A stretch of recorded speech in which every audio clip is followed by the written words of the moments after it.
the 6th inning. Now let's go into the game with U.S. Air Force with Taylor Edwards of Team Kilfoyle. Hey, be quiet. Not you, my body. Yeah! Oh my God, I'm swinging at it out there. Oh. Chill out, chill out. Yay! Drama, sorry.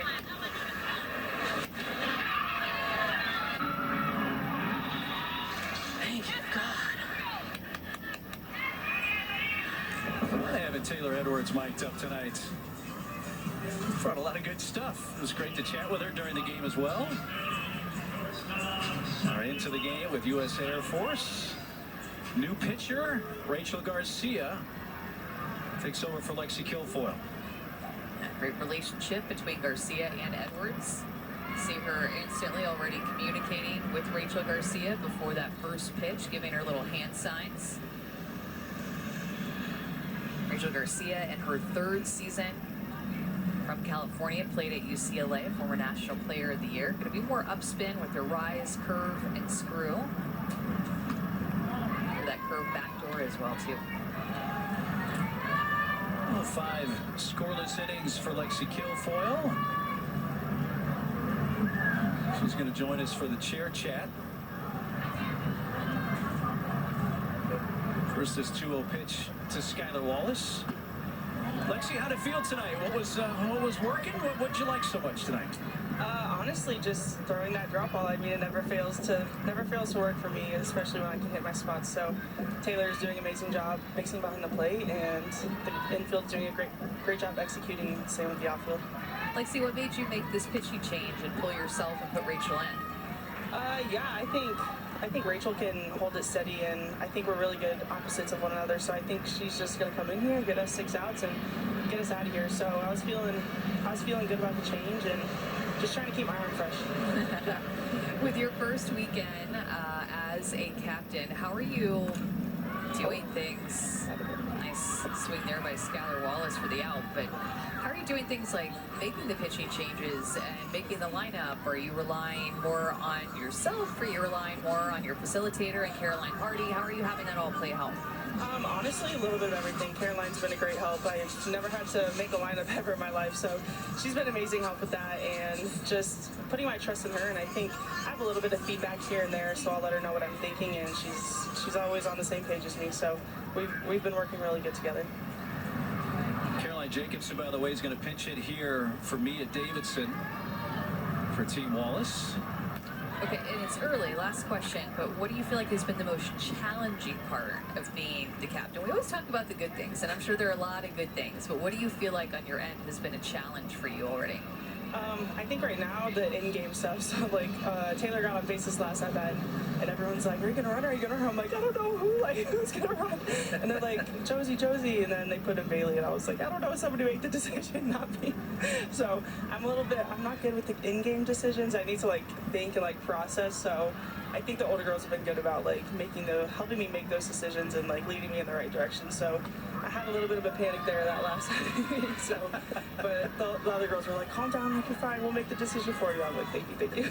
Has it given you a little more appreciation for your collegiate coaches, Patrick Murphy and Katie Gajewski? Oh my God, yes. I mean, I don't know. I texted Coach G when I was going through like all the lineups and all the players. I was like, I don't know how you do this. I mean, this is stressful. I don't know if I like this all that much, but I think with some getting used to it, I think I'll be good. Well, you have shown no signs of stress to us through the first week plus now. It's great to talk with you, and congratulations on the great start. Thanks for having me. Appreciate it. Our pleasure. Our chair chat with Lexi Kilfoyle. She's just so, I want to say sweet, but I don't even like that word as much as she is a kind person to anybody that she talks to. She is just so kind, a great leader, great teammate. This is caught by the catcher, Taylor Edwards. You and I have been around Lexi a lot during her collegiate days as well. She's just a good soul. Great soul. Old soul, too. Yes, old soul's a good way to put it, too. There she is. They get back into the dugout.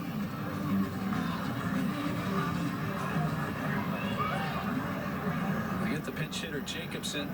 Aaron Koffel up with 2 outs.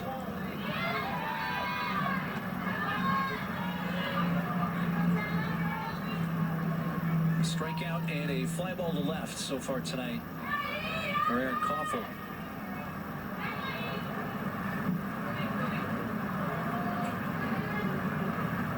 We have a couple of former National Player of the Year in college with Rachel Garcia in the circle, and then Valerie Cagle at first base. Both pitchers who can rake won that award. I'm sure it's so cool for them to get a chance to play with each other after having won that award in such separate seasons.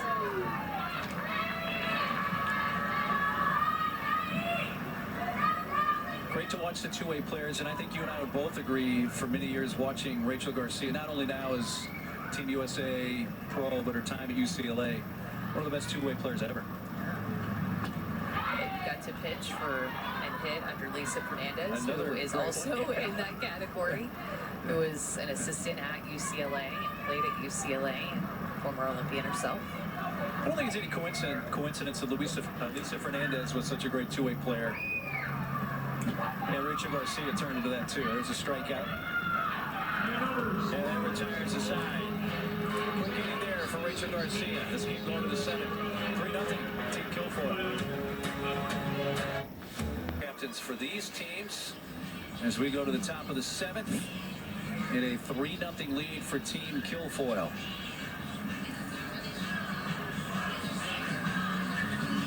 This is day 1 of 3. Tomorrow, day 2 on Saturday. At Team Wallace against Team McQuillan, getting this going at 5 Eastern, 4 Central here on ESPN2. And then the nightcap is Team Lorenz against the hot Team Kilfoyle, 7:30 Eastern time, 6:30 Central on ESPNU. Team Lorenz with Bubba Nichols and Amanda Lorenz at the top of their order. Guessing Lexi Kilfoyle won't pitch tomorrow. Maybe she will, maybe she won't. Never know. But I would have loved to have seen Lorenz and Bubba Nichols going up against Kilfoyle matchup. Big day for Bubba Nichols today. Knocked in all 3 runs. And Team Lorenz 3-1 win over Team McQuillan. Lexi Kilfoyle tonight, 5 scoreless innings.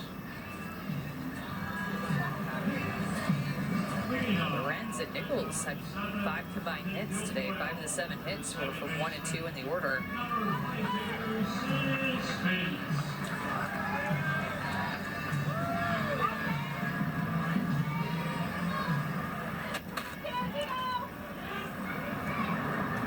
So Spades leads off.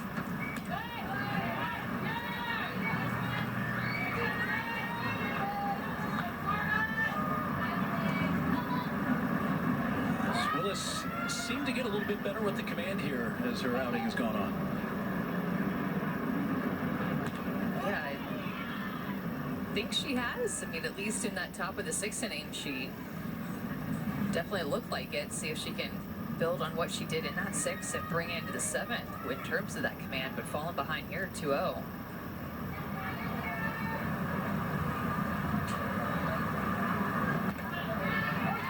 There's a strike to Bates, who has an RBI, as well as a run scored, 1 for 3. Willis came on in relief. Megan Faramo, 2 outs in the 5th. After falling behind 2-0, evens the count up.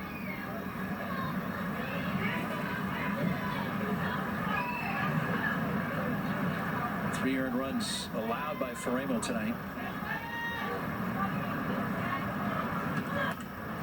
Third base, gloved by Koffel, but throws it away, throws it past Stuart Hunter, and that's going to put Bates at second base. And with time getting the ball back in the infield, Bates says, let me take another base. He winds up at third. Look at that aggressiveness from Sis Bates, capitalizing on the error by Aaron Koffel. She made a great play to field this ball, Aaron Koffel did, and just held on to the ball, kind of sidearmed it past Kelsey Stewart Hunter. But look at Sis Bates, kind of acts like she's going to stay there, and then as soon as they bring the ball in and thought that she was going to stay there, she takes off for third. super aggressive by Sis Bates when she's playing her best. That is what she looks like. She's running the bases aggressively.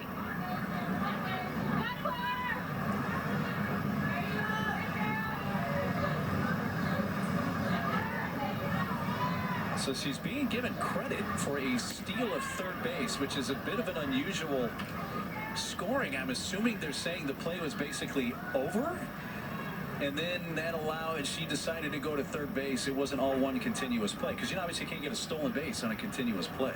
Right. Said this last weekend, but you just always see things you don't ever see at a softball game. Every time you show up, there's a rule or a play that happens that you've just never seen before. But Sis Bates created all of that on her own to get herself to third base, closer to scoring. Win these last couple of innings and score a run here, but here's Sis. It's a little off, and it did feel like the play was going to be dead. She was aggressive. Don't even throw on her. Easily gets in there.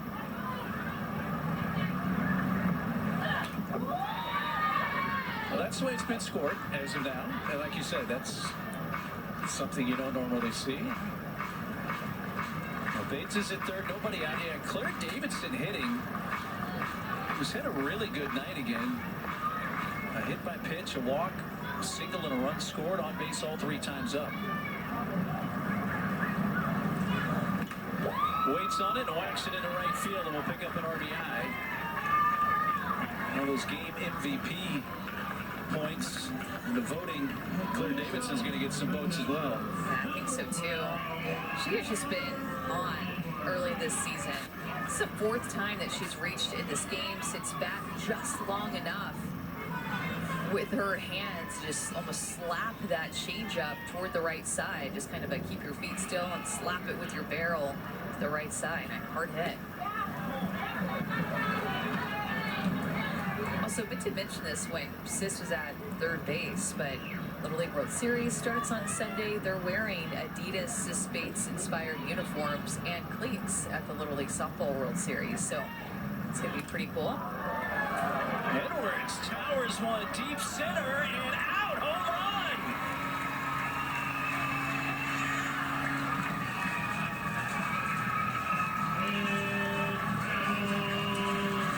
Her first home run of the championship season.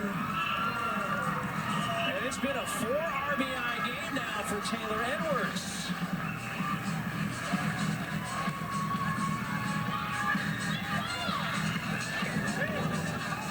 Okay, so she's a lock for MVP points here. That pitch was supposed to be much harder inside, and even Taylor Edwards maybe anticipating they were going to throw her inside, steps a little bit open, but Mark, that pitch was right down the heart of the plate. It missed.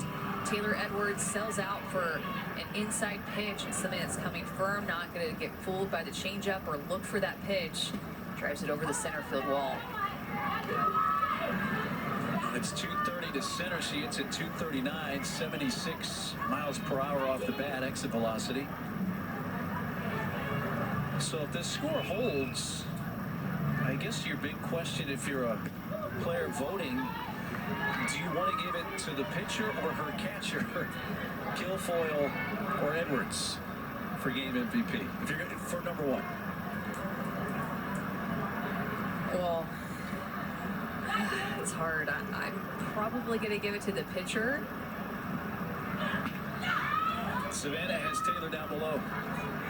I was just asking Taylor about the hat. I guess it's 50% off Dave & Buster's. We're just trying to get on the gold theme in here. Either Tuesdays or Wednesdays. I'm not sure because I didn't go, but 50% off Dave & Buster's. Okay, now for the real question. I've heard you in this dugout.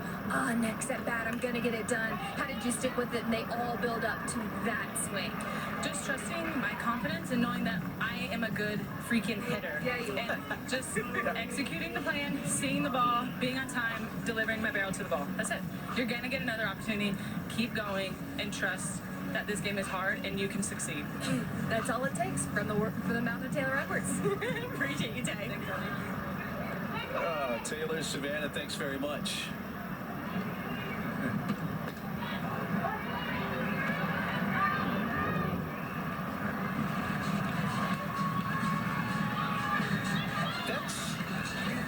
That's supposed to be like a birthday party hat, I assume? Yeah, an oversized one, Yeah. I think.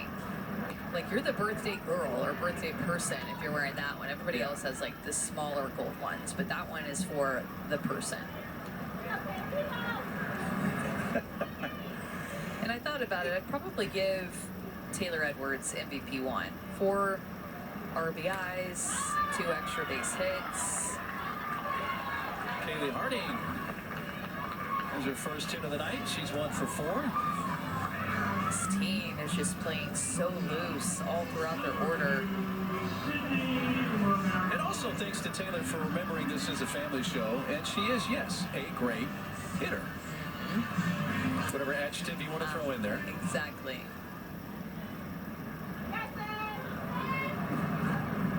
Sydney Romero.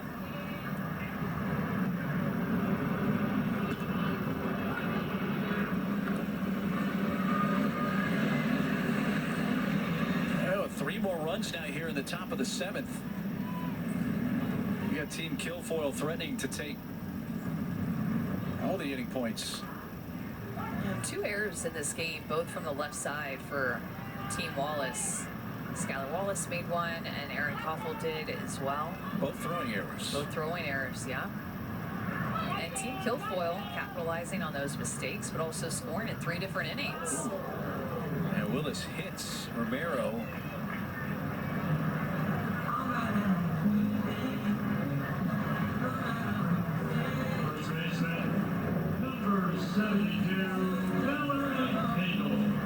Going back to our command conversation, Mark, about Sarah Willis, I just, from the jump, I just didn't feel like she had it today. We might see a pitching change as Bailey Lang is coming out, the facilitator for Team Wallace, and Georgina Korick is going to come in relief of Sarah Willis.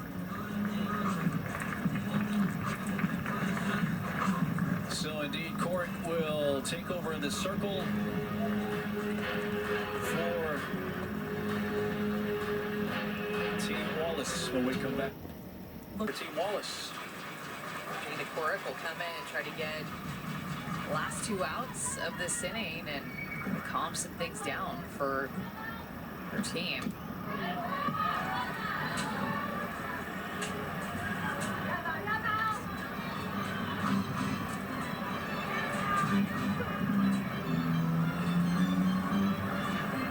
So she follows the starter for Ramo, as well as Sarah Willis into the circle.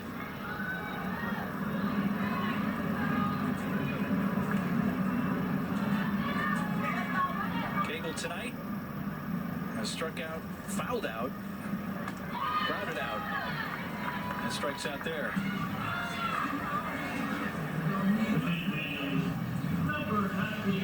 Let's take a peek at the leaderboard. Amanda Lorenz, slim lead over Lexi Kilfoyle. Kilfoyle came out of the game after 5 innings tonight. Quillen, Harshman, Denham rounding out the top 5 at the moment.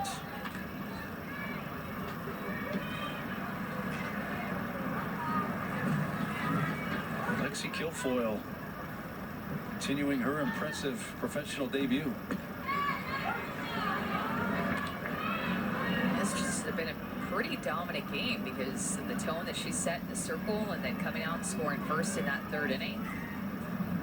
Scoring in multiple innings.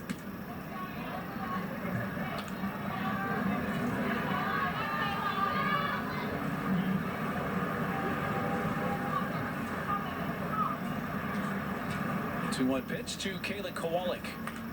Kind of guides that in the air to the right side, and Sydney McKinney puts it away to retire the side. Taylor Edwards hit a home run in this inning as Team Kilfoyle scores 3. It was a 2-run home run for Taylor Edwards. She said, I just wanted to deliver my barrel to the ball. And she did just that. It's a mistake. It punishes it over the center field wall.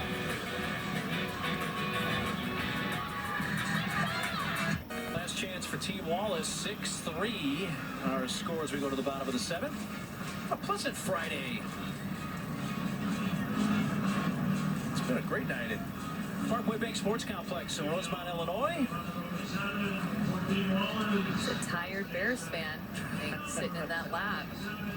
It's getting about that time or the sun goes away, it starts to get dark fully, and whoop, just get a little tired.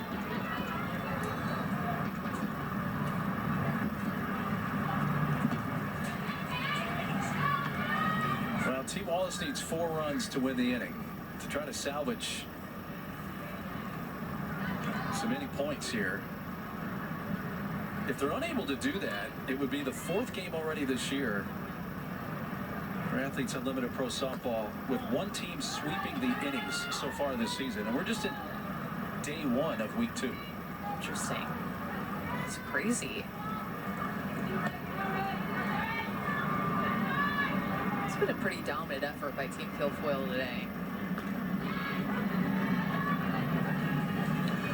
Kelsey Stewart-Hunter leading off against Rachel Garcia. Second inning of work for Garcia. Set him down in order in the 6th after Folyal pitched the first 5.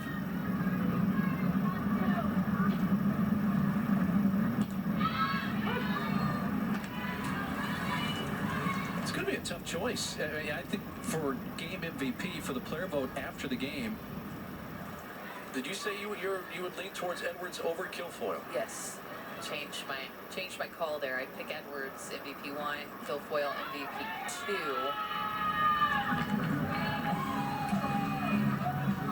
Garcia notches her second strikeout. Okay, what do you think might wind up in that 3 spot? 3 spot, I would go with, I mean, it is going to be really hard between Claire Davidson and Kayla Kowalik to me. Maybe the edge to Claire Davidson because she reached every plate appearance. I was thinking that same thing. But All 4 times. Kayla Kowalik was the igniter in this game, so maybe the box score doesn't necessarily lean toward Kayla Kowalik, but if you've watched the game, maybe you do. But Claire Davidson has had a great game too. It's the type of game where you want 4 MVPs. Yeah. Kayla Kowalik and yeah, you know what? I was the igniter tonight, Amanda. That was Bailey Klingler who did get in the game. But maybe she's thinking about who she's going to vote for MVP. Michelle Palacios with 1 out here in the bottom of the 7th inning.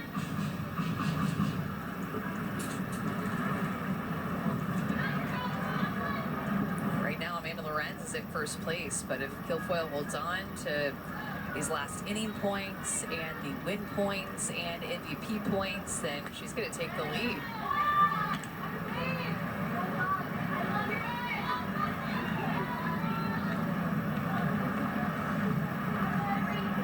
Setting up a big matchup between their 2 teams tomorrow. Bummed I won't be following that one. Watching it hopefully in the air. Myself and Natasha Wiley will have the remainder of week 2. 2 tomorrow, 2 Sunday.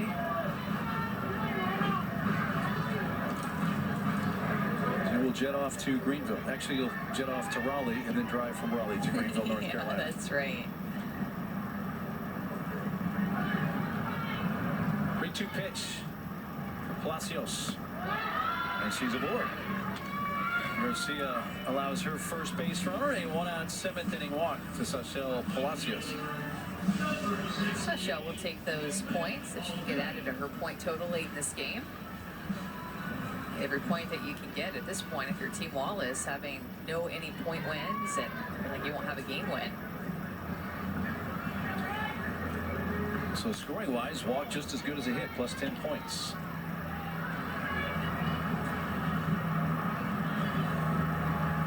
I think of the defensive MVP, which is worth 20 points, and it's been such a pitching and offensive night, especially for Team Folyal. Nothing's really coming to mind for me. Maybe filler because of that one play that she made in right field. That was for Team Wallace.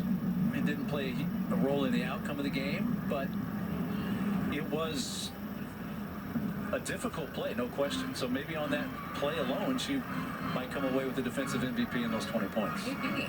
It's fresh in people's minds. Carly Spade's going to run at first base for Palacios.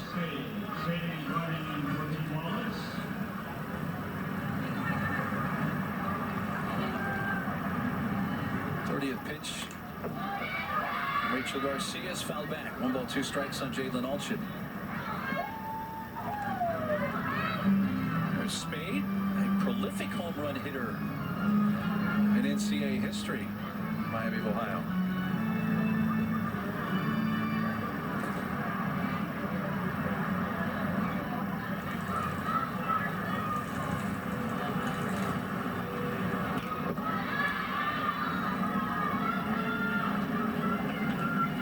Stayed in a ball and 2 strikes.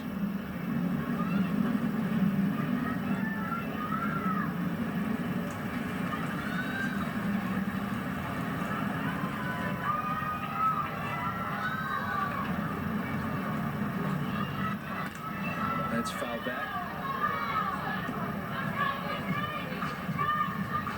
You know, not many college softball fans, except those that root for Miami of Ohio softball, will realize that Carly Spade's #2 on the all-time home run list behind Jocelyn Allo. Allo at 122. Spade finished with 103. I was going to say, just over 100 home runs. I think that the talent is so high, too, that she's not hitting in this lineup. Yeah.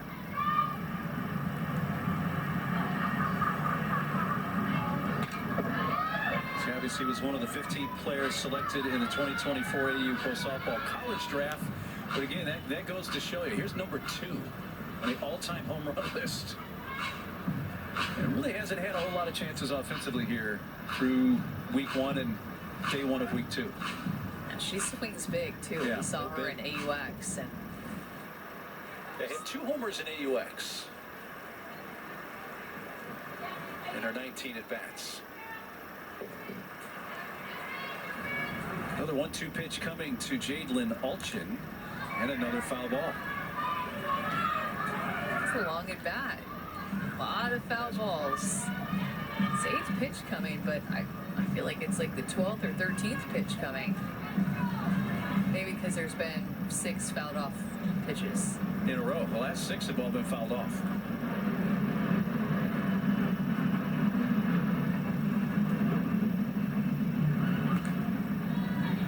Well, the foul ball streak comes to an end.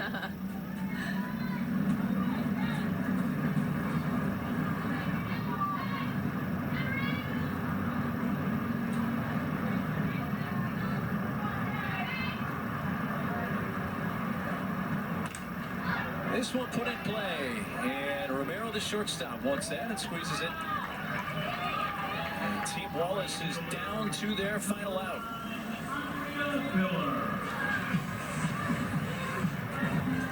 What do you think made this game just feel so long at the end of the day? I think it was just the deep counts. There was a lot of deep counts. Megan Framo found herself in, Rachel Garcia. And I think there were a number of counts early in the game where Faremo got ahead 0-2, 1-2, and then the count went deep, full, and foul balls. Yeah. Like you said, there were a number of times she had a hitter with 2 strikes and wasn't able to finish him off. Well, we had a 1-0 game through 4, and it looked like it was a pitcher's duel. Like, this is how it might end, 1-0. Yeah, Faremo could have gotten out of this with just 1 run allowed in her span out there. So unfortunately, the bad luck and story of her season so far. Filler takes the ball inside.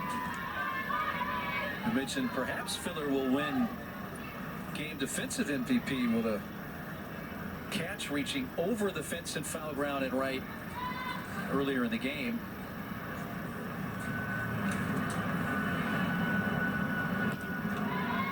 That was robbing Valerie Cagle in the 4th. Actually took what would have been a long strike away from Cagle. She wouldn't have been out though, but a really nice catch by Filler. That may be enough to win her 20 points as the defensive MVP. I'm interested to see how far one catch will go for his defensive MVP. This game may test that. She gets on base here with a walk. In case you missed it earlier, this is the play that may win her defensive MVP. We'll see. Over in right field along foul territory, reached across and came away with it. And good job by everybody clearing out of the way from the fence. And now that you were talking, here's Cagle. Yeah, thanks for Robin or taking that bat away from me. It's definitely what they're talking about.